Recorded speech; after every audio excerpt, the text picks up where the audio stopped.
सार्थ श्री दासबोध दशक पहिला समास 6वा. जय जय रघुवीर समर्थ. समर्थ रामदास स्वामी आता संतांची स्तुती करून पुढे श्रोत्याची स्तुती करतात. फालतू ग्रंथकारांचे सोडून द्या, पण कोणी थोर ग्रंथकार जेव्हा ग्रंथ लिहिण्यास प्रवृत्त होतो तेव्हा पुढील 4 गोष्टी स्पष्टपणे त्याच्या नजरेसमोर येतात. ग्रंथामध्ये काय सांगायचे, ते का सांगायचे आणि ते कोणास सांगायचे आणि ते कसे सांगायचे. 1. भक्तिमार्ग सांगण्यासाठी भक्तीने खात्रीपूर्वक ईश्वराची प्राप्ती होते हे सांगण्यासाठी श्री स्वामी समर्थांनी दासबोध लिहिला. 2. सामान्य माणसाला देखील त्याचे अज्ञान नाहीसे होऊन ज्ञान प्राप्त व्हावे आणि त्या ज्ञानाने त्याने आपल्या जीवनात खरी विश्रांती, खरे समाधान भोगावे यासाठी श्री समर्थांनी दासबोध लिहिला. हे झाले दृश्य कारण. दासबोध म्हणजे दासाला झालेला ज्ञान. श्रीरामचंद्र हे श्री समर्थांचे सद्गुरू होते. श्रीरामचंद्राकडून त्यांना जे आत्मज्ञान झाले तो दासबोध होय. नंतर श्री सद्गुरूच्या आदेशावरून ते ज्ञान त्यांनी ग्रंथरूपांना लोकांना सांगितले. दासबोधाचे हे अदृश्य कारण आहे. म्हणून दासबोध म्हणजे दासाने केलेला बोध किंवा सांगितलेले आत्मज्ञान. ज्याला भगवंताचे दास बनून आत्मज्ञान करून घ्यायचे आहे त्याला स्पष्ट व निश्चित मार्ग दाखवण्यासाठी श्री समर्थांनी दासबोध सांगितला. खरे म्हणजे अज्ञानी, दीन, दुःखी, प्रापंचिक दासबोधाचा अवतार आहे. पण ग्रंथ एकदा प्रसिद्ध झाला की तो कोणीही वाचू शकतो. आपल्या ग्रंथाच्या वाचकामध्ये बद्धापासून सिद्धापर्यंत, अडाण्या विद्वानापर्यंत, प्रापंचिकापासून महंतापर्यंत, ज्ञानापासून योग्यतेपर्यंत आणि सैनिकापासून सर्व प्रकारची माणसं असणार याची जाणीव श्री समर्थांना होती. शिवाय आपण जगाला शिकवतो ही भूमिकाच नसल्याने वाचकांना परमात्मा स्वरूप समजून त्यांनी वंदन केले. ब्रह्मज्ञानी महामानवांच्या मालिकेत पहिल्या रांगेत मानाने बसणाऱ्या श्री समर्थांना ही लीनता अतिशय शोभून दिसते. प्रपंच आणि परमात किंवा व्यवहार आणि आत्मज्ञान याचा स्वभाव विरोध आहे अशी भ्रामक कल्पना आपल्या देशात आढळते. श्री समर्थांना हे मान्य नाही. आध्यात्मिक ध्येयवादाची व्यावहारिक वास्तववादाशी जोड घालणे असे धोरण दासबोधामध्ये पदोपदी नजरेत भरते. म्हणून त्यांनी विषय मांडण्याची पद्धत अगदी सरळ, स्पष्ट, सोपी आणि विवेकावर भर देणारी आहे. समर्थ रामदास स्वामी म्हणतात, आता संतांची स्तुती करून पुढे श्रोतांची स्तुती करतात. ते म्हणतात, कोणताही ग्रंथ लिहिणारा लेखक फक्त स्वतःसाठी ग्रंथ लिहत नाही, तो समाजासाठी लिहितो. पण समाजात अनेक प्रकारचे लोक असतात. प्रत्येकांचे बुद्धी, समज, अनुभव आणि विचार करण्याची पद्धत वेगळी असते. त्यामुळे ग्रंथ लिहिताना लेखकाने विचार करावा लागतो की काय सांगायचे, कोणाला सांगायचे आणि कसे सांगायचे. म्हणून समर्थ रामदासांनी दासबोध इतक्या सोप्या भाषेत लिहिला की अगदी सामान्य माणसालाही आत्मज्ञान समजू शकेल.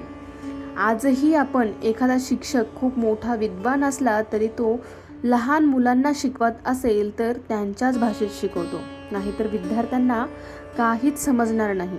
समर्थ रामदासांनीही हेच केले. त्यांनी कठीण संस्कृत न वापरता मराठी दासबोध लिहिला, जेणेकरून प्रत्येकाला त्याचा लाभ मिळावा. दासबोध म्हणजे काय? समर्थ रामदास म्हणतात, दासबोध म्हणजे दासाला दिलेला बोध. इथे दास म्हणजे फक्त नोकर नाही. जो स्वतःला देवाचा सेवक मानतो, अहंकार सोडतो आणि सत्य जाणून घेण्याची इच्छा ठेवतो तो खरा दास आहे. अशा प्रत्येकाला योग्य मार्ग दाखवण्यासाठी समर्थांनी दासबोध लिहिला. एखाद्या गावात नवीन माणूस आला आणि त्याला मंदिराचा रस्ता माहीत नाही, तेव्हा एक जाणकार माणूस त्याला प्रेमाने योग्य रस्ता दाखवतो. त्याचप्रमाणे संसारात आपण अनेकदा भरकटतो, तेव्हा दासबोध हा आपल्या जीवनाचा नकाशा बनतो आणि समर्थ रामदास आपल्याला योग्य दिशा दाखवतात. समर्थ रामदास पुढे सांगतात, हा ग्रंथ फक्त संन्यासासाठी नाही, फक्त पंडितासाठी नाही, तर विद्यार्थी, गृहस्थ, व्यापारी, शेतकरी, अधिकारी, सैनिक, स्त्रिया, वृद्ध, तरुण प्रत्येकासाठी आहे. कारण प्रत्येकाला शांतता, समाधान, योग्य जीवन जगण्याची इच्छा असते. उदाहरण सांगायचे झाले तर डॉक्टरांकडे श्रीमंत आणि गरीब दोघेही जातात. डॉक्टर कोणतेही भेदभाव करत नाही. तसेच दासबोध हा प्रत्येकासाठी आहे. जो मनापासून वाचेल आणि आचरणात आणेल त्याच्या जीवनात नक्कीच बदल होईल. चला आता आपण ओव्यांना सुरू करूया. दशक पहिला, समास 6वा, श्रोते सवन. श्रीराम श्रीराम. आता बंधू श्रोते जन, भक्त ज्ञानी संत सज्जन, विरक्त योगी गुणसंपन्न, सत्यवादी श्रीराम. समर्थ रामदास स्वामी म्हणतात, आतापर्यंत मी संतांचा महिमा सांगितला. आता मी त्या सर्व श्रोत्यांना नमस्कार करतो जे भक्त आहेत, ज्ञानी आहेत, संत स्वभावी आहेत, सज्जन आहेत, विरक्त आहेत, योगी आहेत, सद्गुणांनी भरलेले आहेत आणि नेहमी सत्य बोलतात. समर्थ रामदास सुरुवातीला खूप सुंदर गोष्ट सांगतात. ते म्हणतात, प्रवचन करणारा जितका महत्त्वाचा असतो तितकाच ते ऐकणारा श्रोताही महत्त्वाचा असतो. कारण चांगला श्रोता नसेल तर कितीही मोठे ज्ञान सांगितले तरी त्याचा काही उपयोग होत नाही. म्हणून समर्थ रामदास सर्वप्रथम अशा श्रोत्यांना वंदन करतात जे मनापासून ऐकतात, समजून घेतात आणि आपल्या जीवनात उतरवतात. येथे श्रोता म्हणजे फक्त कानाने ऐकणारा नाही, जो ऐकलेलं मनात ठेवतो, त्यावर विचार करतो आणि त्याप्रमाणे वागतो, तोच खरा श्रोता आहे. समजा एका वर्गात शिक्षक शिकवत आहे, फक्त विद्यार्थी बसून ऐकतोय पण लक्ष देत नाही, काय होणार हो? दुसरा विद्यार्थी मन लावून ऐकतो, प्रश्न विचारतो आणि घरी जाऊन अभ्यासही करतो. परीक्षेत यश कुणाला मिळेल बरं? अर्थात दुसऱ्या विद्यार्थ्यालाच ना. तसेच प्रवचनातही अनेक लोक बसलेले असतात, पण त्याने ते मनापासून ऐकून जीवनात आणले, त्याचाच त्याला खरा फायदा होतो. समर्थ रामदास सांगतात, फक्त प्रवचन ऐकू नका, ते जीवनात उतरवा. ऐकलेले आचरणात आणणारा माणूस खरा श्रोता असतो. पुढे समर्थ रामदास म्हणतात, एक सत्याचे सागर, एक बुद्धीचे आगर, एक श्रोते वैरागर, नाना शब्द रत्नांचे श्रीराम.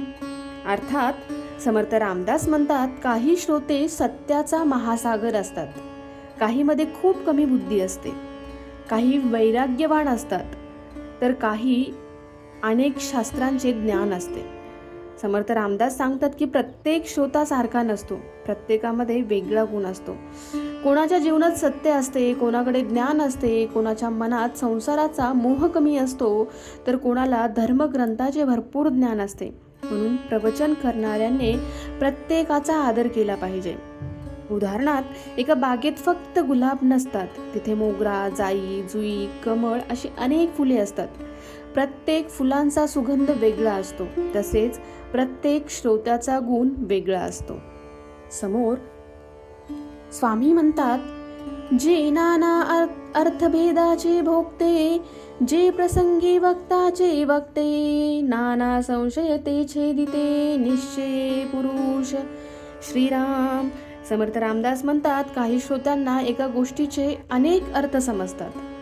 ते योग्य वेळी योग्य प्रश्न विचारतात आणि आपल्या शंकांचे निरसन करून सत्य स्वीकारतात. समर्थ म्हणतात, खरा श्रोता फक्त शांत बसत नाही, तो विचार करतो, प्रश्न विचारतो आणि सत्य समजून घेतो. कारण प्रश्न विचारणारा माणूसच पुढे ज्ञान मिळवतो. शाळेत एक विद्यार्थी काहीच विचारत नाही, दुसरा विद्यार्थी शंका विचारतो. वर्षाच्या शेवटी विषय कोणाला जास्त समजतो? ज्याने प्रश्न विचारले त्यालाच ना. तसेच अध्यात्मातही शंका विचारणारा पुढे जातो. समोर स्वामी म्हणतात, ज्याची धारणा अपार, जे ईश्वराचे अवतार, ना तरी प्रत्यक्ष सूरवर, बैसले जैसे श्रीराम. समर्थ रामदास म्हणतात, काही श्रोत्यांची समज खूप मोठी असते. त्यांना पहिल्यावर जणू देवच आपल्यासमोर बसला आहे असे वाटते. समर्थ रामदास श्रोत्यांना इतका मोठा सन्मान करतात की ते म्हणतात, जो मनापासून ज्ञान ऐकतो आणि त्याप्रमाणे जगतो तो देवासारखा पूजनीय असतो. ज्ञान ऐकणारा आणि ते आचरणात आणणारा माणूस समाजासाठी आदर्श बनतो. उदाहरणार्थ, एक दिवा स्वतःही प्रकाश देतो आणि इतर दिवेही पेटवतो. तसाच ज्ञानी श्रोता स्वतः बदलतो आणि इतरांचेही जीवन बदलतो. समोर स्वामी म्हणतात की हे ऋषीश्वराची मंडळी, शांत रूपे सत्वागणी, जयाचेनी सभा मंडळी, परब्रह्म श्रीराम. समर्थ रामदास म्हणतात, हे श्रोते म्हणजे जणू ऋषी मुनींचा सभा आहे. सर्वांच्या मनात शांतता, सात्विकता आणि परमात्म्याची ओढ आहे. अशा सभेत परब्रह्म स्वतः प्रकट होते. समर्थ सांगतात, ज्या ठिकाणी चांगले विचार, भगवंताचे नाम असते, संतांचे विचार असतात आणि सर्वजण एकाग्रतेने ऐकतात, तिथे देवाची उपस्थिती आपोआप जाणवते. म्हणून प्रवचनाची सभा ही केवळ लोकांची गर्दी नसते, तर ती एक पवित्र यज्ञ असतो. मंदिरात गेल्यावर मन आपोआप शांत होते.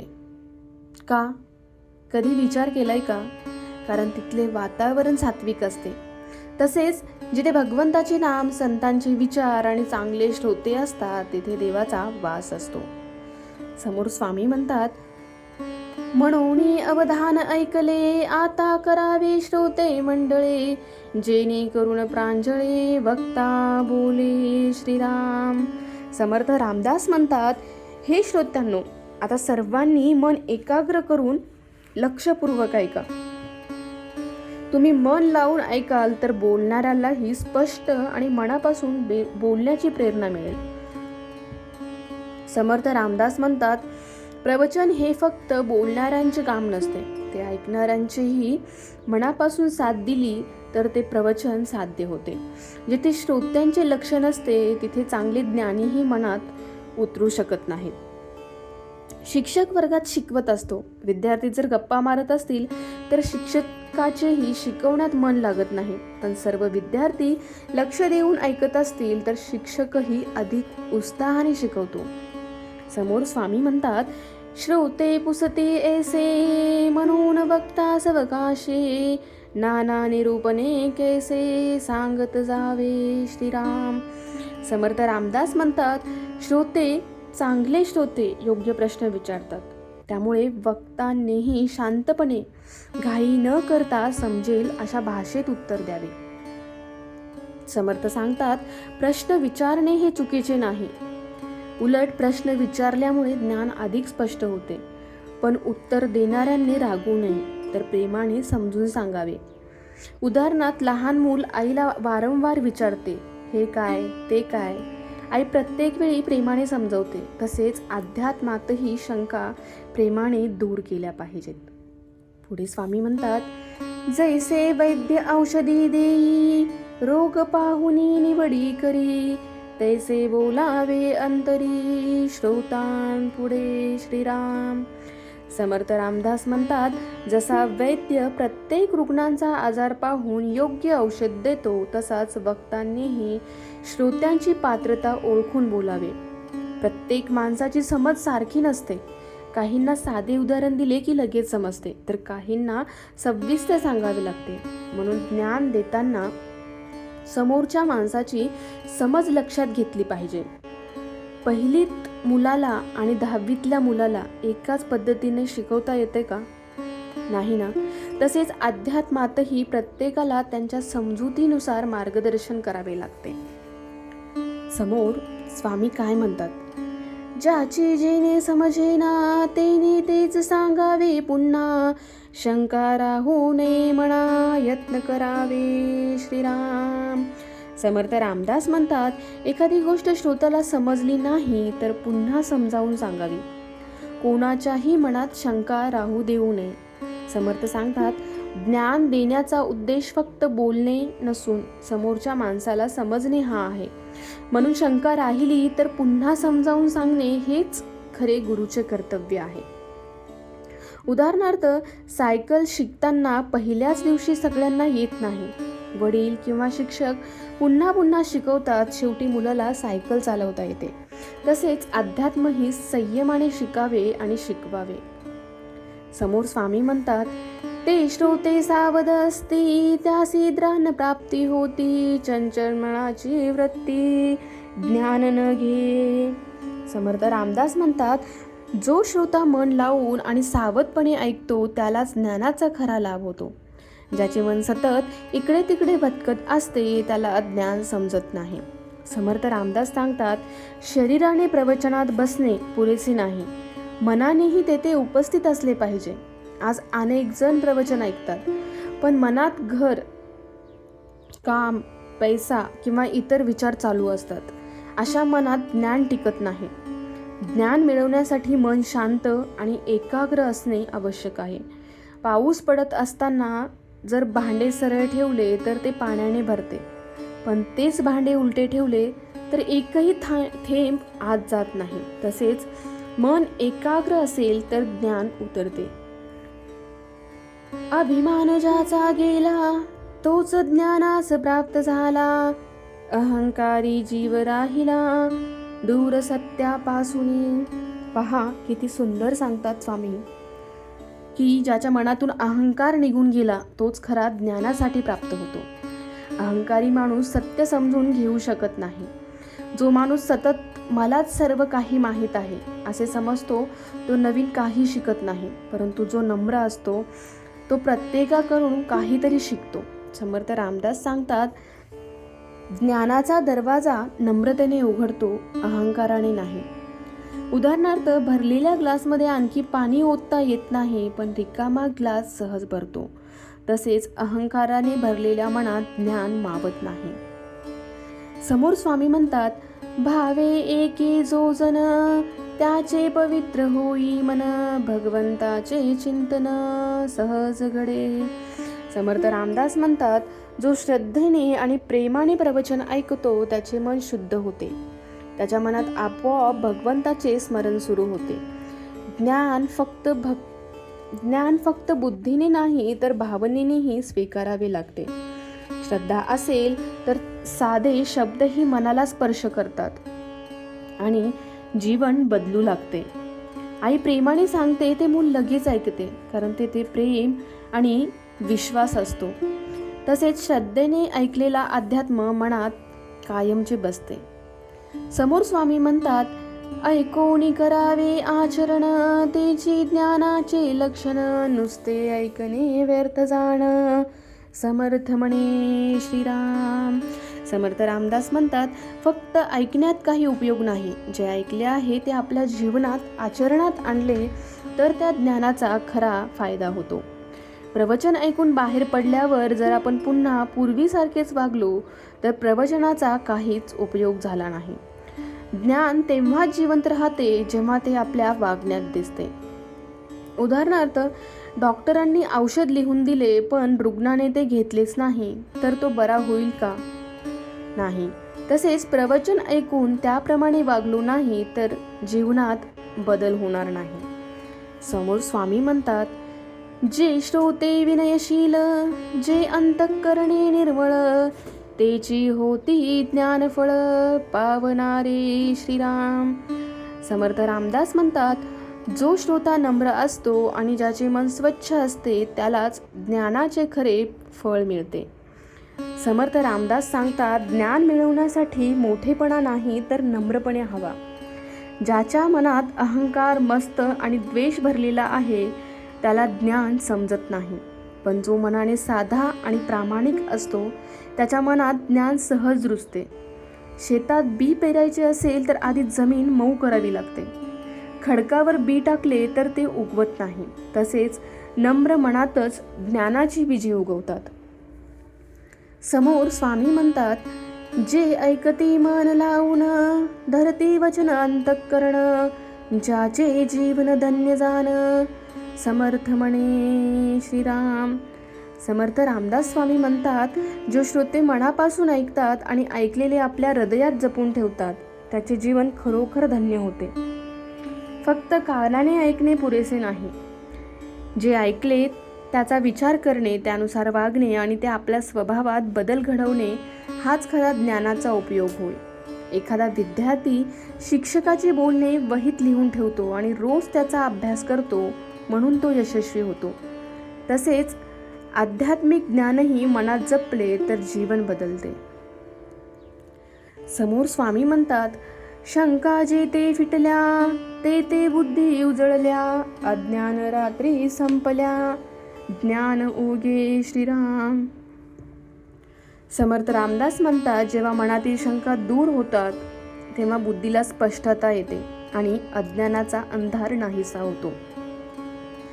जोपर्यंत मनात संभ्रम असतो तोपर्यंत माणूस योग्य निर्णय घेऊ शकत नाही. म्हणून शंका विचारणे आणि त्या समजून घेणे खूप महत्त्वाचे आहे. ज्ञान म्हणजे फक्त माहिती नाही, तर मनातील अंधार दूर करणे होय. सकाळी सूर्य उगवला की अंधार आपोआप निघून जातो, तसंच ज्ञान आलं की अज्ञान दूर जाते. समोर स्वामी म्हणतात, ऐसे श्रोते लाभले, म्हणून मन आनंदले, आता निरूपण चालले, श्रीराम कृपे श्रीराम. असे चांगले समजूतदार आणि मन लावून ऐकणारे श्रोते मिळाले, म्हणून मला खूप आनंद झाला आहे. आता श्रीरामांच्या कृपेने पुढील निरूपण सुरू करतो. समर्थ रामदास श्रोत्यांचे कौतुक करतात.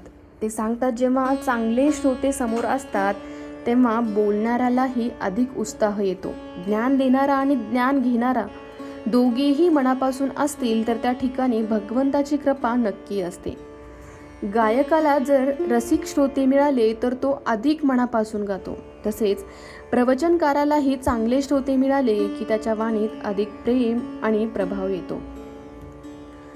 समोर स्वामी म्हणतात, जे श्रोते विवेकी असती, सारासार विचार करती, सत्य मार्ग धरती, तेची धन्य श्रीराम. समर्थ रामदास म्हणतात, खरा श्रोता तोच असतो जो प्रत्येक गोष्टीचा विचार करतो. काय योग्य आणि काय अयोग्य, काय सत्य आणि काय असत्य हे ओळखून तो नेहमी सत्याच्या मार्गाने चालतो.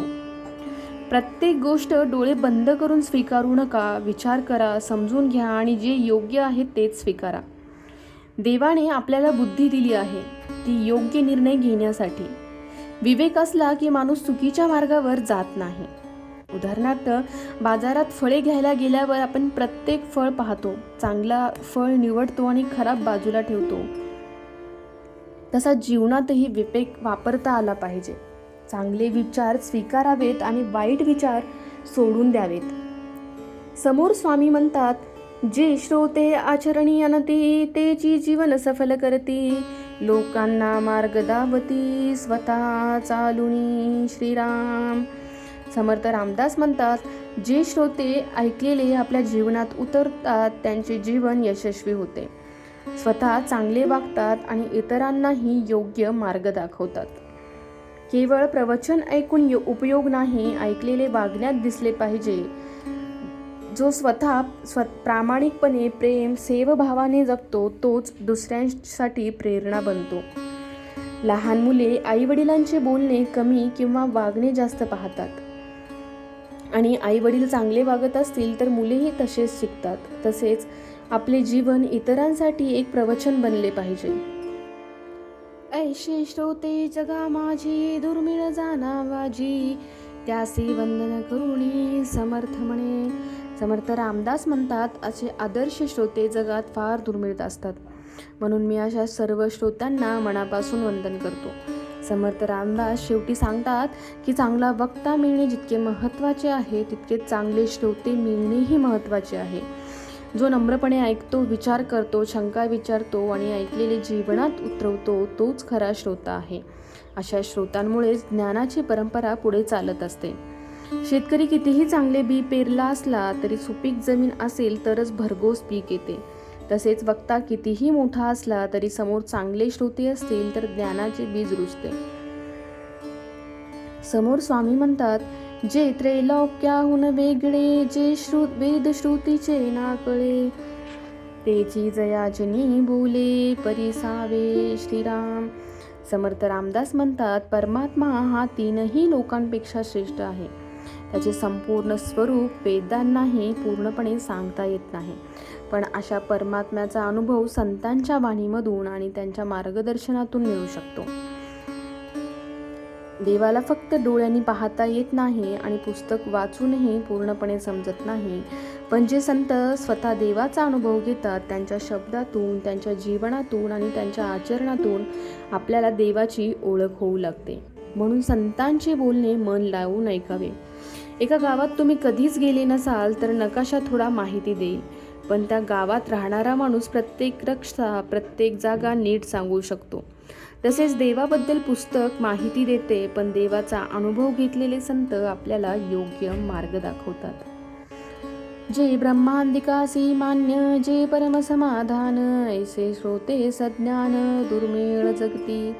समर्थ रामदास म्हणतात, जे श्रोते खऱ्या ज्ञानाने समृद्ध असतात, ज्यांच्या मनात समाधान आहे आणि जे परमसत्य समजून घेण्याची इच्छा ठेवतात, असे श्रोते जगात फार दुर्मिळ आहेत. ज्ञान म्हणजे फक्त पुस्तक वाचणे, त्याच्या मनात नम्रता, समाधान, सत्य जाणून घेण्याची तळमळ असते, तोच खरा ज्ञानी श्रोता असतो. अशा माणसाकडे बसले की आपल्यालाही चांगले विचार मिळतात. उदाहरणार्थ, सुगंधित अगरबत्ती जिथे लावलेली असते तिथे बसलेल्या प्रत्येकाला तिचा सुगंध मिळतो. तसेच ज्ञानी आणि सज्जन लोकांच्या सहवासात राहिल्यावर आपल्या विचारातही चांगला बदल होतो. म्हणून श्रोत्यांचा महिमा बोलिला यथा योग्य सीमा, आता पुढील निरूपणा अवधान द्यावे. म्हणजेच काय तर समर्थ रामदास म्हणतात, मी श्रोत्यांचा महिमा माझ्या परीने सांगितला. आता पुढे जे सांगणार आहे ते सर्वांनी मन एकाग्र करून लक्षपूर्वक ऐकावे. समर्थ रामदास या समासाचा शेवट करताना सांगतात की चांगला श्रोता असणे खूप मोठी गोष्ट आहे. आता पुढे दासबोधातही आणखी महत्त्वाचे विषय येणार आहेत. म्हणून मनातील इतर सर्व विचार बाजूला ठेवून एकाग्रतेने ऐका, कारण एकाग्र मनाला ज्ञानाचा खरा लाभ होतो. शेतकरी बी पेरण्यापूर्वीच शेतीची मशागत करतो. जमीन तयार झाली की पीक चांगले उगवते. तसेच समर्थ रामदासांनी आधी श्रोत्यांचे मन तयार केले आणि त्यात ज्ञानाचे बीज पेरायला सुरुवात केली. समर्थ रामदास स्वामी सांगतात की चांगला श्रोता होणे हेही एक तप आहे. जो नम्रपणे ऐकतो, विचारपूर्वक समजून घेतो, शंका दूर करतो आणि ऐकलेले जीवनात उतरवतो, तोच खऱ्या ज्ञानाचा अधिकारी ठरतो. अशा श्रोत्यांमुळे प्रवचन, ग्रंथ आणि संतांची शिकवण समाजात जिवंत राहते. श्रीरामाच्या कृपेने आपण असे आदर्श श्रोते होण्याचा प्रयत्न केला पाहिजे. मित्रांनो, आज आपण दासबोधातील श्रोते समासाचा अगदी सोप्या मराठीत अर्थ उदाहरणासहित समजून घेतला. तुम्हाला हा अभ्यास आवडला असेल तर व्हिडिओला नक्की लाईक करा, आपल्या मित्रपरिवारासोबत शेअर करा आणि आपल्या चॅनलला नक्की सबस्क्राईब करा. कारण आपण याच पद्धतीने सार्थ श्री दासबोधमधील प्रत्येक दशक, प्रत्येक समास आणि प्रत्येक ओवीचा अगदी सोप्या मराठीत अर्थ सुंदर उदाहरणासह आणि प्रवचनाच्या शैलीत समजून घेणार आहोत. त्यामुळे पुढील एकही भाग चुकवू नका. श्रीराम जय राम जय जय राम. धन्यवाद. जय जय रघुवीर समर्थ.